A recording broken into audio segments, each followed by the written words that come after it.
Oh, hey everyone. Welcome back to Underlab. I see someone's killed all the monsters again. You'll have to give me a moment to clean that up later. So the genocide path, it's pretty much the epitome of evil, right? Killing all of those innocent monsters, so carelessly. A lot of people question what the purpose of the genocide path even is.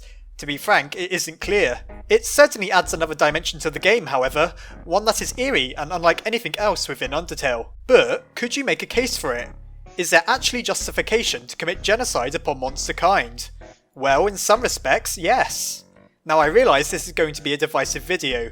Please keep in mind that I personally much preferred the pacifist run, and I feel there will be plenty of counter-arguments to what I'm about to say. I felt this would be an interesting video to make, however, as it may give some of you a completely different perspective on Undertale. Now, I love all of the characters in Undertale as much as the most devoted fan can, though there's no denying that each of them are heavily flawed in their own ways. While you could argue that you should help them overcome said flaws rather than judge them for it, in some cases it's so extreme that I was left wondering just what exactly I had unleashed upon the surface by the time I had completed the game.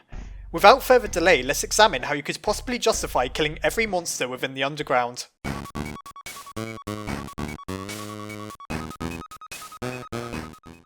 Firstly, let's start by putting ourselves into the human's shoes. Now I've heard some players say that you're not truly playing as Frisk unless you're on the pacifist run. I'll leave that to you to decide. For now, let's just pretend we're the human who has fallen down and has to escape the ruins. Things seem pleasant enough, but our very first encounter is with a deranged flower that attempts to kill us. Talk about a bad first impression. Thankfully, Toriel soon rushes to our aid. I know what you're already thinking. I'm going to have a hard time, or let's just say a bad time, trying to justify why there's a fairly good reason for killing Toriel. Well, you're not wrong, but we'll get to that. Toriel literally holds our hand for a time within the ruins, and her presence trivialises anything that could have posed a threat.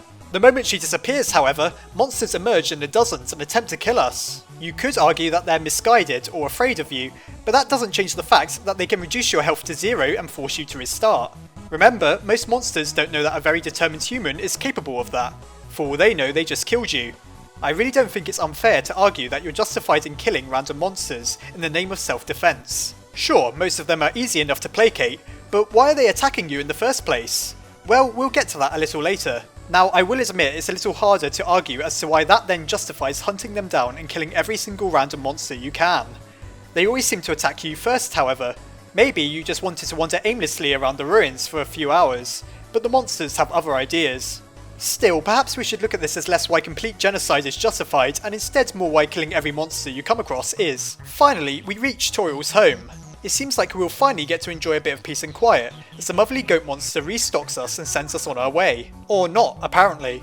Instead, she decides she's going to destroy the exit to the ruins in order to ensure you can never leave. Now don't get me wrong, I know she does this because she wants to protect you, however, it's still an incredibly extreme thing to do. If we allowed her to succeed, we'd be stuck in the ruins forever. A place which seems to be quite lackluster and claustrophobic, unable to ever see our friends and family, if we have any, on the surface again.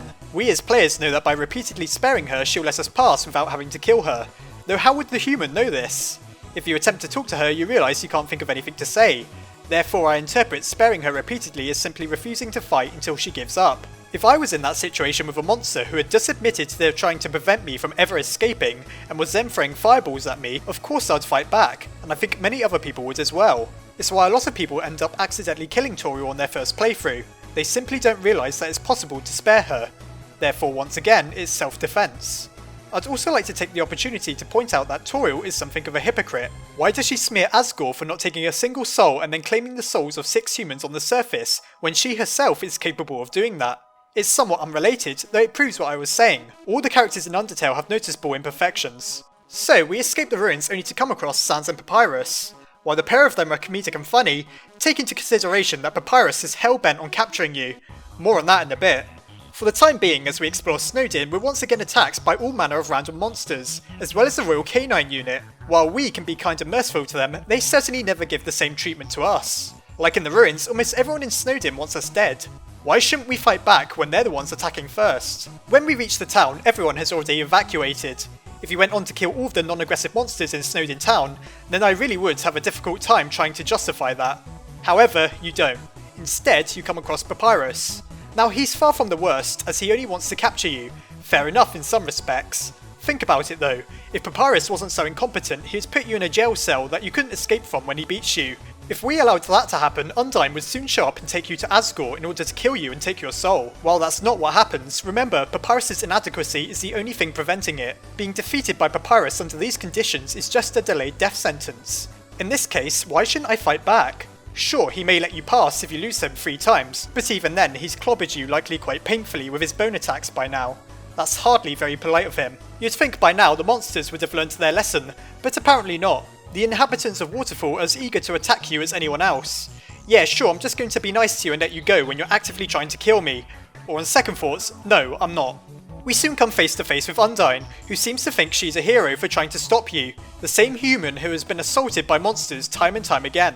She may have more of a reason for it if you've killed every monster up until now, but that hardly changes the fact that she attacks you regardless of what you've done.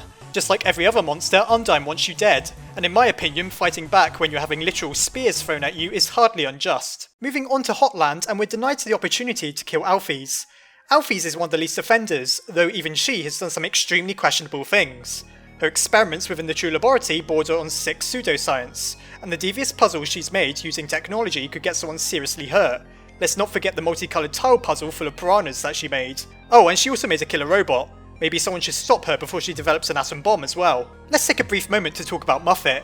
Like all the other monsters, she attacks us unprovoked, but that's not her only crime. She sells confectionaries at an extortionate price.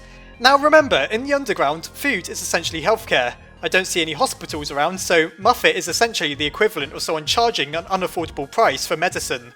That's pretty hard to justify. Mettaton was originally created to destroy humans. While he may now be an entertainer and a show star, he's still something of a sociopath, willing to kill you simply for believing you have a chance at making it past Asgore. You've made it as far as you have, so why doubt you now?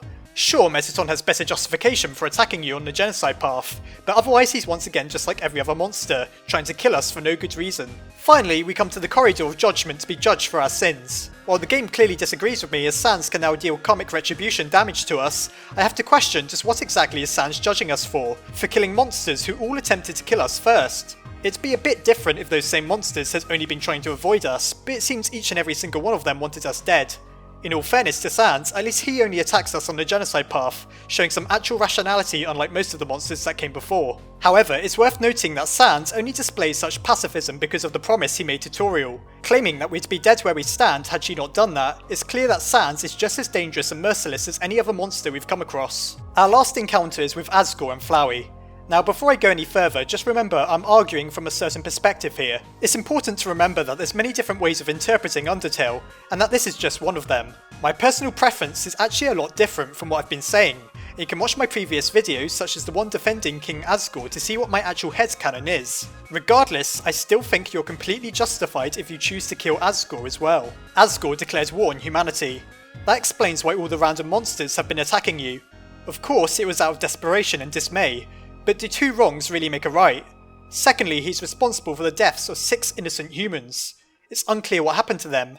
Maybe Asgore was directly or indirectly involved. But whatever happened, they died because Asgore demanded the deaths of all humans who fell underground, for the sake of obtaining their souls to break the barrier. While Asgore wanted what was best, he's still a murderer of at least 6 people.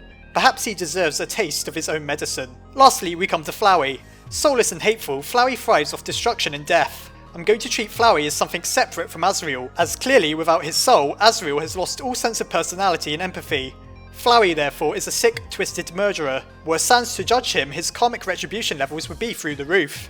The human isn't omniscient like the player is, and therefore has no reason to think that Flowey is in any way redeemable. Killing him is absolutely justified, particularly seeing how had Toriel not intervened at the very beginning of the game, we'd be dead right now. It's as if we can't really win. On the pacifist run, everyone attacks us for no reason. On the genocide path, we're made out to be the most evil being of all. There's no reason the human would have the knowledge we have as players. And were we in their situation, it doesn't seem that absurd to me to suggest it's fair to retaliate to the monsters attempting to kill us with an equal level of force.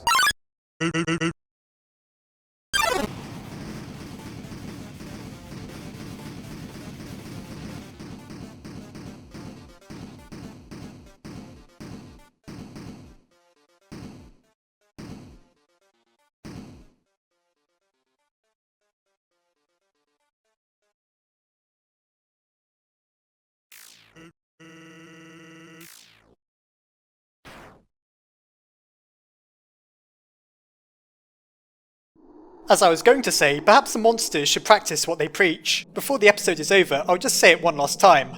Remember, I'm no fan of the genocide path. However, it's possible to justify fighting back against the monsters who seem so intent on killing you.